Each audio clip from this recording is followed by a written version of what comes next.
ए मुनाफिको, अजब नहीं कि अगर तुम हाकिम हो जाओ तो मुल्क में खराबी करने लगो और अपने रिश्तों को तोड़ डालो। यही लोग हैं जिन पर अल्लाह ने लानत की है और इनके कानों को बहरा और इनकी आंखों को अंधा कर दिया है।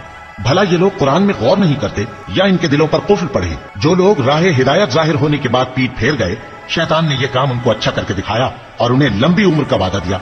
ये इसलिए कि जो लोग अल्लाह की उतारी हुई किताब से बेजार हैं, ये उनसे कहते हैं कि बाज कामों में हम तुम्हारी बात भी मानेंगे और अल्लाह उनके पोशीदा मशवरों से वाकिफ है। तो उस वक्त इनका कैसा हाल होगा जब फरिश्ते इनकी जान निकालेंगे और इनके चेहरों और पीठों पर मारते जाएंगे। ये इसलिए कि जिस चीज से अल्लाह नाखुश है, ये उसके पीछे चले और उसकी खुशनुदी को अच्छा ना समझे, तो उसने भी इनके अमाल को बर्बाद कर दिया।